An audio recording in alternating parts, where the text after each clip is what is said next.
Everyone, Reed here, and I've watched four movies recently that, as of recording this, three of them are still in theaters.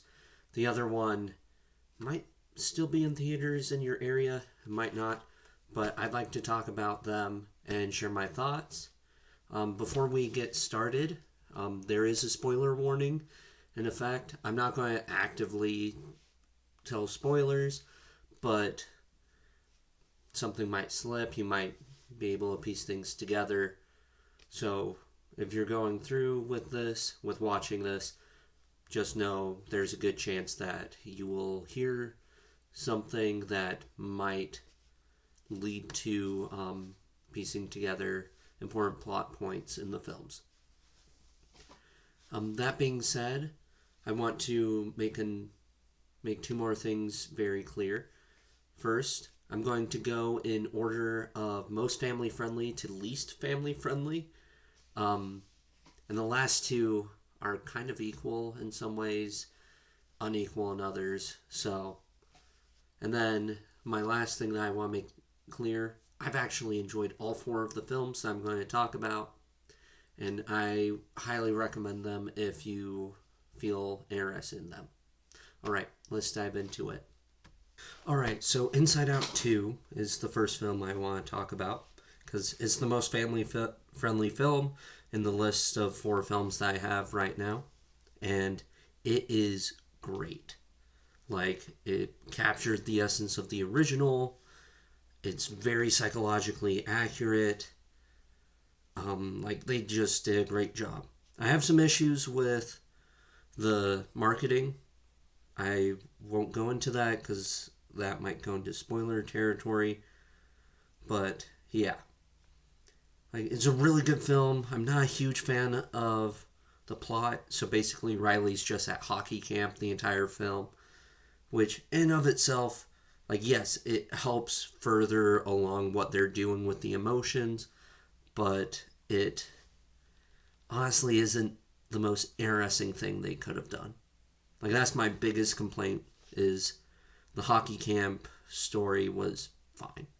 Like like I understand it. I've done similar camps myself, so I get it, but it's fine. I really loved how they portrayed puberty in this film. Unlike Turning Red, like Turning Red focused a lot on the physical, messy stuff, and this one focuses a lot more on. I mean, the physical stuff's there too, but focuses a lot on the emotional, psychological stuff going on with puberty, which is really, really fun. And it's more applicable to everybody. Whereas Turning Red, it was very much focused on just women and girls. And I'm not. But yeah, I've got some other issues with Turning Red. But if you like Turning Red, I want to make it clear that's fine by me. I'm glad you like it. I'm glad somebody enjoys it because I do not. It's not the worst film I've ever seen.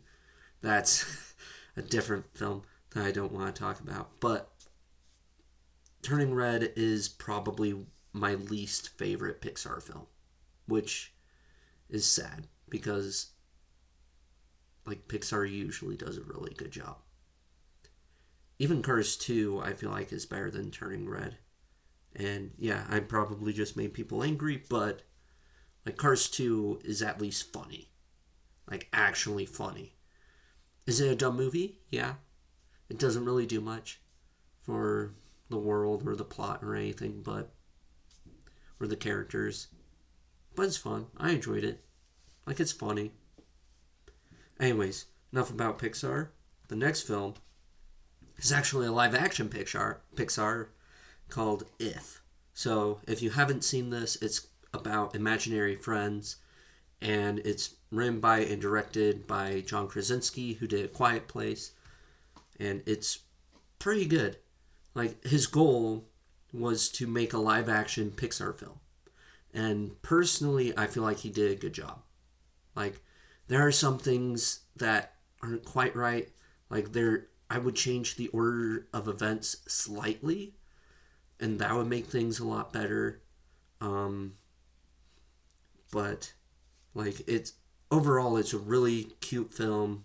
Great messages about adulthood and being a kid growing up, and how we need to hold on to our childhood, not in a childish way, but our childlike wonder, and how our memories as a child can still help us now as adults. So, really enjoyed that. The cast is top notch. I mean, they've got Ryan Reynolds, um, John Krasinski, Phoebe Waller-Bridge, and yes, I am reading off of the poster. But like Steve Carell does Blue, who is actually purple. They do address that, which made me happy. And like, there's just a lot of things with this film that worked really well in some ways.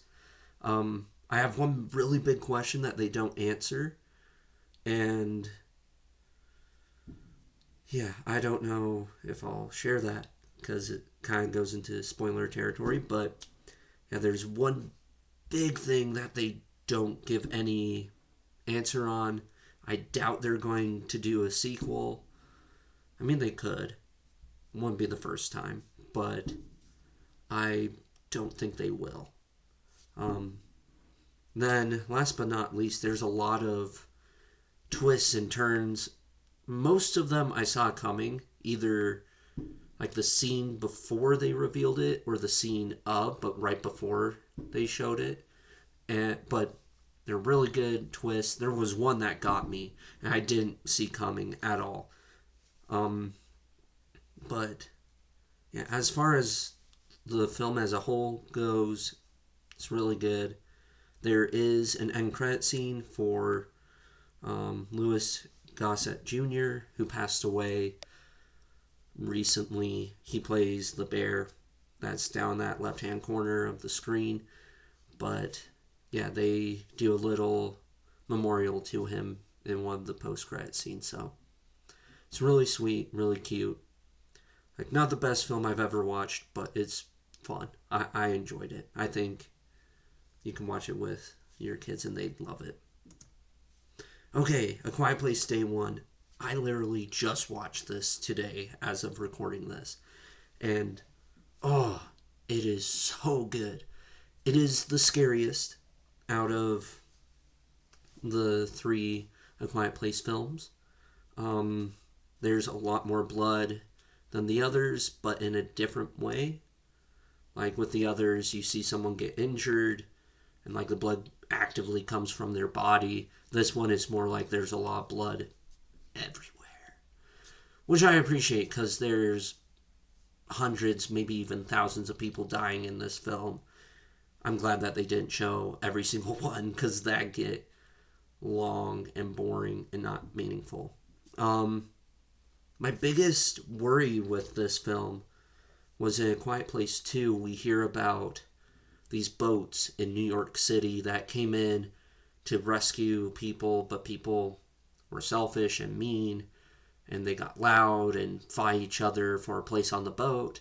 The aliens came and started massacring them all, and only one boat escaped. And I was worried this film was going to show that in great detail. They do not. Like, yes, the boat thing does happen. Like, it takes place in New York City within the first week of the aliens' arrival. But overall, like, there's not really much of anything. There's a lot of themes about friendship, camaraderie, selflessness, that we need to help each other. And like, in spite of our circumstances, we can have joy and feel alive again. We don't have to feel trapped or isolated. We can work our way out of our negative situations. So it's a really good film. I'm not going to spoil anything else for you, but yeah, it's impressive. It answers at least one question I can think of that was introduced in the first film, and it sets some things up for later on down the road. So, really good film, really enjoyed it, In some ways, I enjoyed it more than the previous films, mainly because like it has the scariness and the emotional weight, and there's a nice blend. Whereas the first one had a lot of emotional weight, but the scares, there weren't very many, mainly because they didn't have a big budget to do the CGI aliens the entire time. Unlike this one where they had that budget. And then with the second film, it tried to focus more on the scare part and the emotional weight. Like, yes, it was still there, but kind of took a back seat. This one had a nice balance of both, and it made me really happy. Well, kind of. I almost cried at the end of the film, which is hard because I don't cry, like, ever when I watch movies. These films make me cry every time, all three of them, especially the first one. But yeah, so if you're a fan of horror, watch it. It's pretty scary. If you're a fan of A Quiet Place, watch it. It fits with the other two, even though John Krasinski didn't write or direct it. He did have a hand in it, but he didn't direct it or anything that major, like with the first two. He didn't star in it. I'm sorry. I gave a spoiler warning, but yeah, John Krasinski is not in this film, but you can see his fingerprint a little bit with the story. Um, yeah, it's just really fun. Really enjoyed it. If you like drama and emotionally heavy films, I recommend it. If you can handle the scares and the blood, I definitely recommend this series. Like, it's so good. This film has the most swearing out of the three, and it's all within the first 15 minutes. I'm not going to spoil what happened. I will say this, it is pretty funny. This is coming from a guy who edits the swearing out of his videos. So, yeah, the swearing at the beginning of the film is pretty humorous, but if that's not your cup of tea, just be aware that they say the S word during the first like 15 minutes several times. And then they stop swearing because they need to be quiet. Alright, last but not least, The Fall Guy. Okay, I saw the trailers for this, and it seemed very intriguing. And I was considering watching it. I went back and forth. I heard that there was an F bomb, which there is, but I'll get to that in a second. But I finally decided to just watch it, and it is a lot of fun. Like, my only regret, well, with this film, they are filming a movie inside the movie, and I wish we would get the movie that they make inside the film, if that makes sense. It'd be so much fun. I'd be down for that, personally. I'd love to watch that. Will they make that? I don't know. We'll see. But it's a lot of fun. Ryan Gosling is great. Emily Blunt is great. Like, the acting's just top notch. There's a lot of swearing throughout the entire thing, as well as some drugs and alcohol, violence up the wazoo. There might be some inappropriate jokes. I don't remember. There probably is. But it's a hard PG-13 for sure. So that's why it's at the end of the list. It's not very family friendly. And like, I wouldn't show A Quiet Place Day 1 to a child, but this one I definitely wouldn't recommend showing to children.